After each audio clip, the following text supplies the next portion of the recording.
මීට ටික කාලයකට කලින් එක්තරා පිරිසක් විසින් විශ්වකර්ම YouTube channel එකේ ඇඩ්මින්වරයා කුප්‍රකට රොත්ෂයිල්ඩ් පවුලේ එක්ක බව සඳහන් කරමින් සුවිශාල මඩ ව්‍යාපාරයක් ගෙන යාමට උත්සාහ කළා.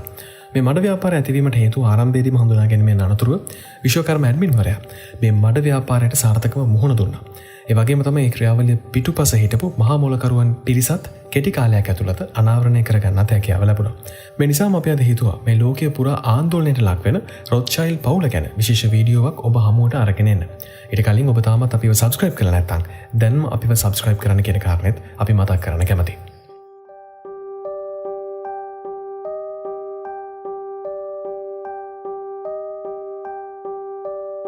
රොත්ෂයිල්ඩ් පවුල කිව්වම සමහර විට අපේ නාලිකාවේ බහුතරයක් රසිකයන්ට යම්තාක් දුරකට නොහුරුණු පුරුදු ගතියක් දැනෙනවා වන්නට පුළුවන්.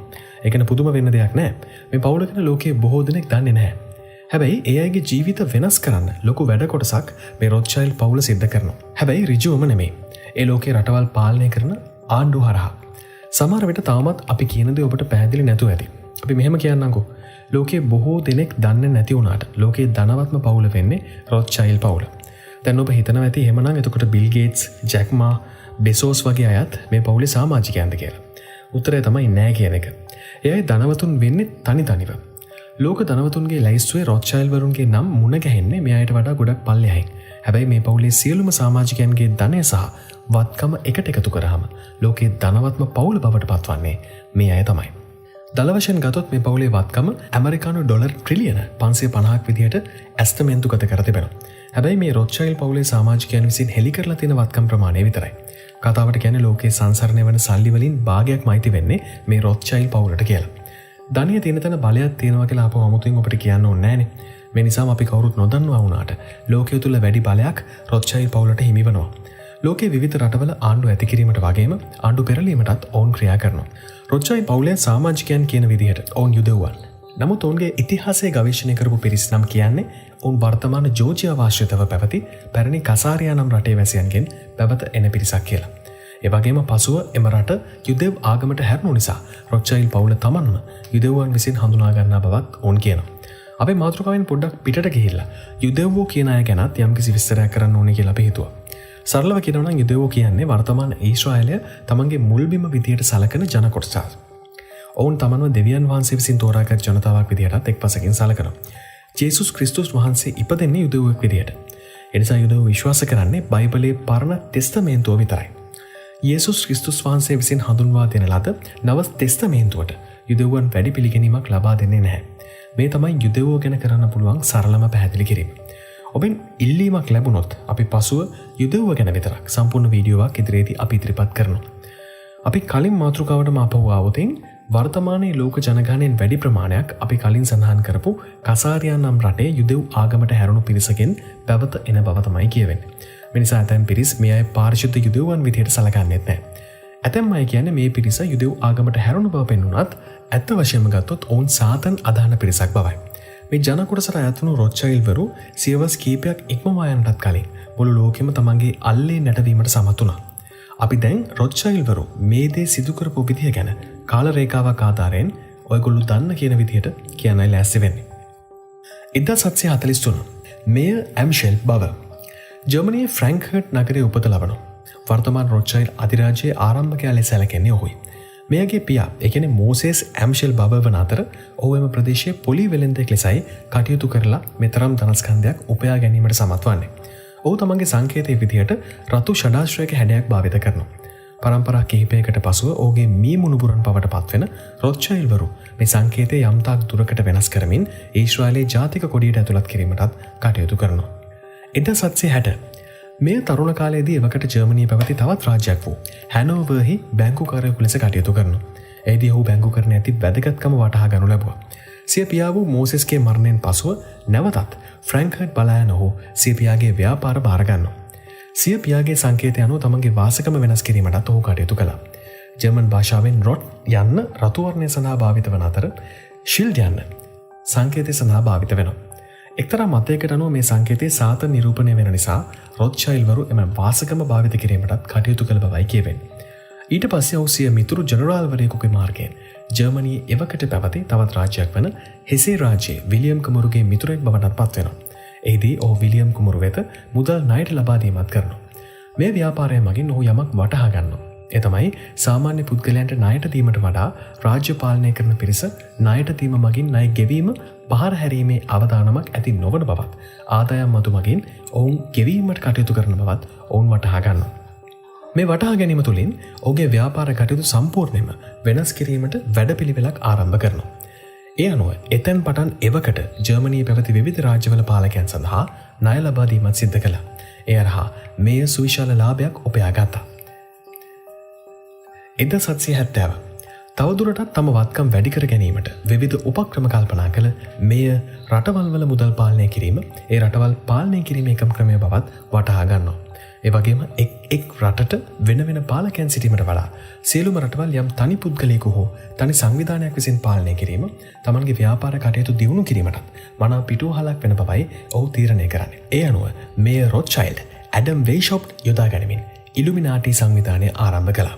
මේ සංවිධානයේ පැවැත්ම වෙනුවෙන් ඇඩම් රෝමානු කතෝලික භක්තිකයෙක් විදිහට පෙනී සිටියත් ඇත්ත වශයෙන්ම ඔහු යුදෙව්වෙක්. එම ඉලුමිනාටි සංවිධානය ගැන අපි මේ වීඩියෝ තුල කතා බහ කරන්නේ නැහැ. ඒ පිළිබඳව වෙනම වීඩියෝවකින් අපි අනාගතයේ දවසක කතා කරන්න බලාපොරොත්තු වෙනවා. 1776 වසර 6ක දැඩි පරිශ්‍රමයකින් පස්සේ ඇඩම්ස් විසින් ඉලුමිනාටි සංවිධානය ප්‍රබල ලෙස ගොඩනැගීමට සමත් වෙනවා. එවකට පැවති තවත් රහසිගත සංවිධානයක් වන ෆ්‍රීමේසන් වරුන්වත් තමන්ගේ ග්‍රහණයට ගැනීමට ඔහු සමත් වුණා. ඔහුගේ අරමුණ වන්නේ යුදෙව්වන් නොවන සියලුම පිරිස අතර දේශපාලන, ආර්ථික, සමාජීය සහ ආගමික වශයෙන් ගැටුම් ඇති කර ඔවුන් බෙදා වෙන් කිරීමයි. ඒ හරහා ඔවුන්ගේ අවසාන අරමුණ වන්නේ ලෝකයේ පවතින සියලු ජාතික රාජ්‍ය නැති කර තමා යුදෙව්වන්ගේ බලය ලොව පුරා පතුරවා හැරීමයි. ඒ සඳහා ඔවුන් පහත උපක්‍රම අනුගමනය කරනවා. 1. යම්කිසි රාජ්‍යයක හෝ ආයතනය එක ප්‍රධානියා ලිංගික හෝ මූල්‍යමය අල්ලස් මගින් තමන්ගේ ඉත්තන් බවට පත් කර ගැනීම. ඒ හරහා මුළු රටේම තීරණ ගැනීම හැකියාව වක්‍රාකාරව තමන් සතු කර ගැනීමට ඔවුන්ට හැකියාව ලැබෙනවා. අංක 2. විශ්වවිද්‍යාලවල උගතුන් සඳහා ජාතිකවාදය වෙනුවට ජාත්‍යන්තරවාදය ඇති වැදගත්කම පැහැදිලි කරන පුහුණු කිරීමේ වැඩසටහන් මාලාවක් පැවැත්වීම සහ තමන්ගේ මතයට නම්මවා ගත හැකි උගතුන් සඳහා ශිෂ්‍යත්ව ලබා දීම සිද්ධ කරනවා. ඒ හරහා රාජ්‍යවල බුද්ධිමතුන් සහ තීරණ ගන්නා ප්‍රධානීන් තමන්ගේ මතයට අනුව ක්‍රියා කරන පිරිසක් බවට පත් කරනවා. යම් විදියකින් රටේ පාලකයාගේ තීරණයට එරෙහිව ජනතා විරෝධයක් පැන නැගුණොත් එය මගහරවා ගැනීමට මේ උගතුන් මැදිහත් වනු ඇතැයි ඇඩම්ස් අපේක්ෂා කළා. අංක 3. මේ විදියට ඉත්තන් බවට පත්වුණු ප්‍රධානීන් සහ උගතුන් හරහා ඉලුමිනාටි සංවිධානයේත් අවසාන වශයෙන් රොත්ෂයිල්ඩ් පවුලෙත් සැලසුම් ක්‍රියාවට නැංවීම. අංක 4. ජනමාධ්‍ය තමන්ගේ යටතට ගැනීම. රටක ජනමතය වෙනස් කිරීමට ජනමාධ්‍යවල කාර්යභාරය හොඳින් තේරුම්ගත් මෙය සහ ඇඩම්ස් ඒ වෙනුවෙන් විශාල මුදලක් ආයෝජනය කළා. 1784 මේගේ අදහසක් අනුව ක්‍රියාත්මක වුණු ඇඩම්ස් විසින් ප්‍රංශ විප්ලවය ආරම්භ කිරීම සඳහා මැක්සිමිලියන් රොබෙස්පියර්ට යවූ යම්කිසි ලියවිල්ලක් බැවේරියානු රාජ්‍ය නිලධාරීන්ට හසු වෙනවා. ඒ අනුව බැවේරියානු ආණ්ඩුව ඉලුමිනාටි සංවිධානය පිළිබඳව පර්යේෂණයක් ආරම්භ කරනවා. 1786 තමන්ගේ පර්යේෂණ වලින් සොයාගත් කරුණු ඇතුළත් කරමින් බැවේරියානු ආණ්ඩුව විසින් The Original Writings of the Order and Sect of the Illuminati කෘතියක් ප්‍රකාශයට පත් කරනවා. යුරෝපීය පුර රාජ්‍යපාලකයන්ට එය යැවීමටත් ඔවුන් කටයුතු කළා. කෙසේ වෙතත් වහා ක්‍රියාත්මක වූ ඉලුමිනාටි සංවිධානයේ සමාජිකයන් මේ කෘතිය සඳහා නිසි අවධානය යොමු වීම වැළැක්වීමටත් කටයුතු කළා. 1789 ඇඩම්ස්ගේ බලාපොරොත්තු සඵල කරමින් ප්‍රංශ විප්ලවය ආරම්භ වුණා. එහි එක් ප්‍රතිඵලයක් ලෙස ප්‍රංශය තුළ නව ආණ්ඩු ක්‍රමයක් ඇතිවන අතර ඒ හරහා රොත්ෂයිල්ඩ් පවුලට ප්‍රංශයේ ව්‍යාපාර කටයුතු නව ජවයකින් ආරම්භ කිරීමටත් කටයුතු කරනවා. 1791 ජෝර්ජ් වොෂින්ටන්ගේ කැබිනට් මණ්ඩලයේ සිටි ඇඩම්ස්ගේ නියෝජිතයා වූ ඇලෙක්සැන්ඩර් හැමිල්ටන් හරහා ඇමරිකාවේ එක්සත් ජනපදයේ පළමු බැංකුව ආරම්භ කිරීමටත් රොත්ෂයිල්ඩ් වරු සමත් වෙනවා. 1810 මේයර්ගේ පුතුන් දෙදෙනෙකු වන නාදන් රොත්ෂයිල්ඩ් එංගලන්තයේ බැංකුකරුවෙකු බවට පත්වන අතර සොලමන් රොත්ෂයිල්ඩ් ඕස්ට්‍රියාවේ බැංකුකරුවෙකු බවට පත්වනවා. 1812 ඇමරිකාවේ එක්සත් ජනපදයේ විසින් රොත්ෂයිල්ඩ් වරු සඳහා ලබා දුන් බලපත්‍රය දීර්ඝ කිරීමෙන් වළකන අතර ඔවුන්ට පාඩමක් උගන්වන්නට සිදු නාදන් රොත්ෂයිල්ඩ් විසින් බ්‍රිතාන්‍ය රජයට බලපෑම් කොට ඇමරිකා එක්සත් ජනපදයට විරුද්ධව යුද්ධ ප්‍රකාශ කිරීමට ඔවුන් පොළඹවා ගන්නවා. මේ හරහා ඇමරිකානු එක්සත් ජනපද ආර්ථික අර්බුදයට ගොස් රොත්ෂයිල්ඩ් වරුන්ගේ ආධාර ලබා ගැනීමට සිදුවන තත්ත්වයක් ඇති කිරීම ඔවුන්ගේ බලාපොරොත්තුව වනවා. මේ වසරේදීම මේ රොත්ෂයිල්ඩ් මේ යන අතර මරණ මොහොතේදී ඔහු සියලුම පවුලේ සමාජිකයන් කැඳවා විශේෂ උපදෙස් මාලාවක් නිකුත් කරනු ලබනවා. ඒ අනුව පවුලේ ප්‍රධානීත්වය තමන්ගේ වැඩිමාල් දරුවා වන නාදන් රොත්ෂයිල්ඩ් හට පැවරෙන අතර ඉදිරියේදී තමන්ගේ මුණුපුරන් සහ මිනිබිරියන් හැකි පමණ අන්තර් විවාහ සිදු කර ගැනීමෙන් පවුලේ වත්කම් ආරක්ෂා කරගත හැකි බව අවධාරණය කරනවා. පවුලේ පිරිමි සමාජිකයන්ට පමණක් ව්‍යාපාර කටයුතු වලට යෙදෙන ලෙස පවසන ඔහු කිසිදු අවස්ථාවක තම පවුලේ වත්කම නිසි ලෙස හෙළි කිරීමෙන් වැළකිය යුතු බවට විශේෂයෙන් මතක් කරනවා. 1814 නැපෝලියන්ගේ ආක්‍රමණයක් නිසා හෙසෙහි විලියම් කුමරු රුසියාවට පලා යන අතර එහිදී ඔහු තමන් සතු සුවිශාල වත්කම වර්තමාන වටිනාකම ඉන්නම් ඩොලර් බිලියන ගණනක් වන මුදල් ප්‍රමාණයක් රොත්ෂයිල්ඩ් වරුහට ආරක්ෂාව සඳහා ලබා දී යනවා. නමුත් නාදන් රොත්ෂයිල්ඩ් මෙම මුදල නැවතත් විලියම් කුමරුට ලබා දීම මගහැර යන අතර එම මුදල් ඔහු විසින් බ්‍රිතාන්‍ය පෙරදිග ඉන්දිය වෙළඳ සමාගමේ ආයෝජනය කරනවා. මෙමගින් ඔහු සුවිශාල ලාභයක් ඉන්පසුව ලබා ගත්තා. 1815 මේ වර්ෂයේදී ඇතිවන යුද්ධයේදී වෙලින්ටන් සාමිවරයාගේ හමුදාව වැයවන මුදල් සඳහා බ්‍රිතාන්‍ය රජයට ණය ලෙස ලබා දීමට නාදන් රොත්ෂයිල්ඩ් ක්‍රියා කරනවා. ඔහුගේ සහෝදරයා වන ප්‍රංශයේ ජාතික බැංකුකරු බවට පත්ව සිටින ජාකොබ් රොත්ෂයිල්ඩ් විසින් නැපෝලියන්ගේ හමුදාව සඳහා වන වියදම් සඳහා ණය මුදල් ප්‍රංශ රජයට ලබා දෙනවා. මේ හරහා පාර්ශව දෙකෙන්ම සුවිශාල ලාභයක් ලබා ගැනීමට රොත්ෂයිල්ඩ් පවුල සමත් වෙනවා. රටවල් අතර ඇතිවන යුදලාභ ලබන ව්‍යාපාරය බවට රොත්ෂයිල්ඩ් වරු පත් කරගන්නේ මෙන්න මේ විදිහටයි. මේ යුද්ධයේදී නාදන් රොත්ෂයිල්ඩ් තවත් සෙල්ලමක් සිද්ධ කරනවා. මේ වෙනකොට රොත්ෂයිල්ඩ් වරු තමන්ගේ පවුලේ සමාජිකයන් වෙනුවෙන් විශේෂ ශීඝ්‍රගාමී කුරිය සේවාවක් ආරම්භ කරනවා. මේ මගින් රාජ්‍ය නිලධාරීන්ටත් කලින් විවිධ තොරතුරු පවුලේ සමාජිකයන් අතර බෙදා ගැනීමට ඔවුන් කටයුතු කළා. ඒ අනුව නැපෝලියන් බොනපාට් යුද්ධෙන් පරාජය වූ බව බ්‍රිතාන්‍ය රජයටත් කලින් නාදන් රොත්ෂයිල්ඩ් දැනගන්නවා.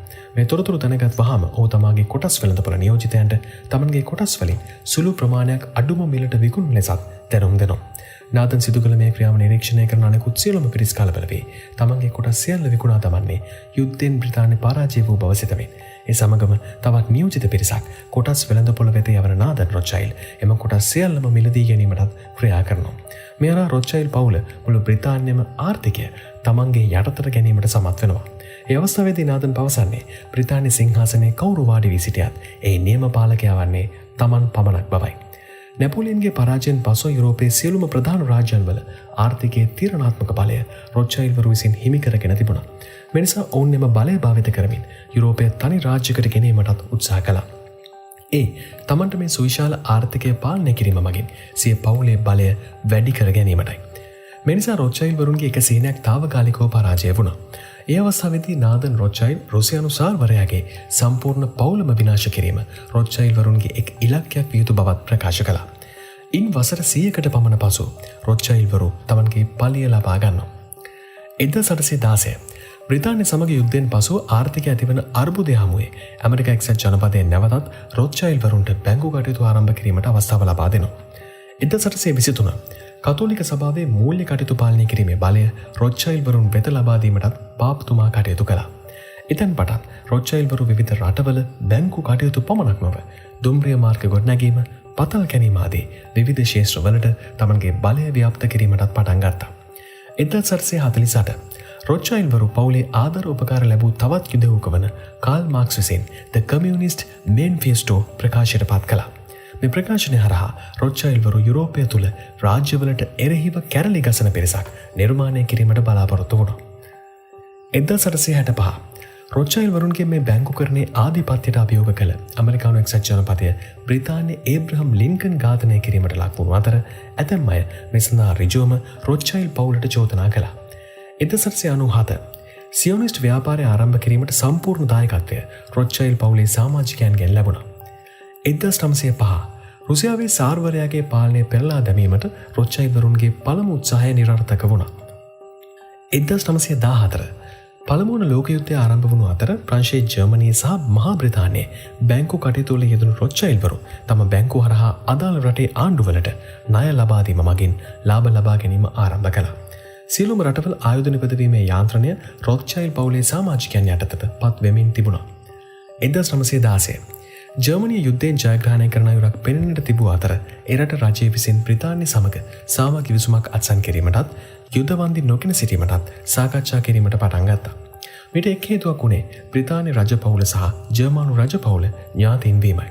නමුත් යම් හේකින් එවැනි සාම කිවිසුමක් ඇති වුවහොත් Taman බලාපොරොත්තු වන ලාභය මෙම යුද්ධය හරහා නොලැබෙන බව වටහාගත් රොත්ෂයිල්ඩ් වරු ඇමරිකානු එක්සත් ජනපදය බ්‍රිතාන්‍යයේ සහායට යුද්ධ ප්‍රවේශය සඳහා පැමිණෙන බව පවසමින් එම සාකච්ඡා කඩාකප්පල් කිරීමට තමන්ගේ ඔත්තුකරුවන් යොදා ගත්තා. 1919 පළමු ලෝක යුද්ධය අවසාන වුණු අතර රොච්චයිල් වරුන්ට අපේක්ෂා කළ ලාභය ඔවුන්ට ලැබී තිබුණා.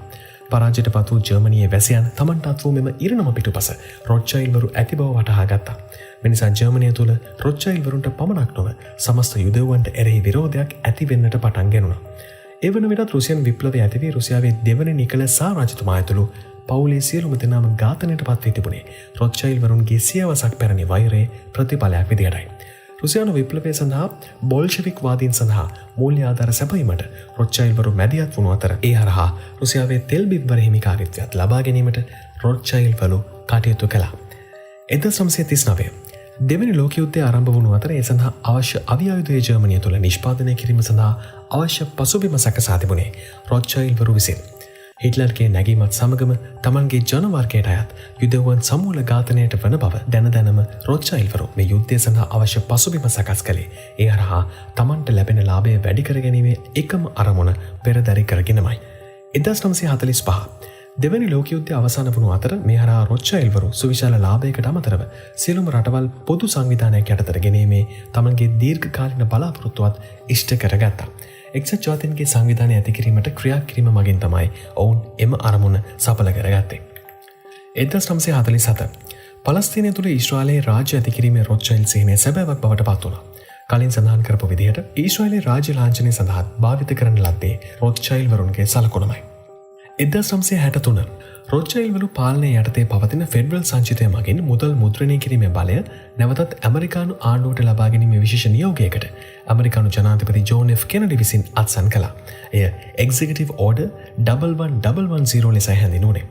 ඉන් මාස 6ක් ගතවන්නට පෙර ජෝන් එෆ් කෙනඩි ඝාතනයට ලක් වූ අතර ඉන්පසු ජනාධිපතිතුරයට පත් වූ ලින්ඩන් බී ජොන්සන් දිවුරුම් දීමෙන් පසුව කළ පළමු කාර්යය වන්නේ එක්සිකියුටිව් ඕඩර් 11110 අහෝසි කිරීමයි.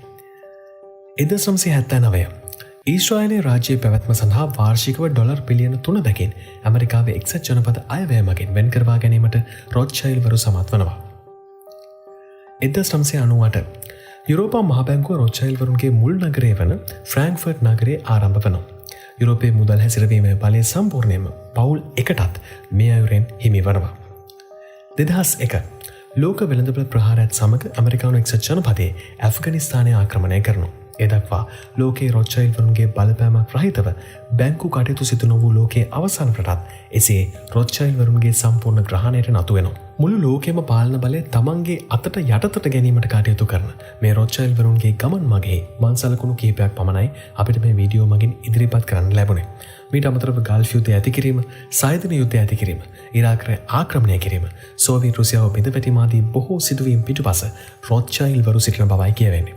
ඇතැම් වාර්තාවලට අනුව ටයිටනික් නැව ගෙලී යාමත් සැලසුම් කර තිබෙන්නේ රොච්චයිල් වරු විසින්. ඊට හේතුව වන්නේ ටයිටනික් නැවේ මංගල ගමනට එක් වූ එක්තරා ව්‍යාපාරිකයෙකුගේ අරමුණ වී තිබුණේ ඇමරිකා එක්සත් ජනපදය තුළ රොච්චයිල් වරු විසින් ආරම්භ කර තිබූ බැංකු පද්ධතියට අභියෝගයක් වන ආකාරයෙන් නව බැංකු පද්ධතියක් ආරම්භ කිරීමයි. ඒ වගේ වර්තමානයේ අප මුහුණ දෙමින් පවතින කොවිඩ් වසංගත ඇතිවීම පිටුපසත් රොච්චයිල් පවුල සිටින බව ඇතැම් අය සැක කරනවා. මේ ඔක්කොම දේවල් ඇහුවට පස්සේ ඔබ හිතනවා ඇති අපේ ශ්‍රී ලංකාවත් රොච්චයිල් වරුන්ගේ ග්‍රහණයට ලක් වෙලා තියෙනවද කියලා. ඒ ප්‍රශ්නට අපි උත්තරයක් දෙන්න උත්සාහ කරන්නේ නැහැ. ඒ ප්‍රශ්නට පිළිතුර අපිට අනාගතයේ දවසක ලැබේවි. තවත් වීඩියෝවකින් අපි ඉක්මනින් හමු වෙමු. සුබ දවසක්.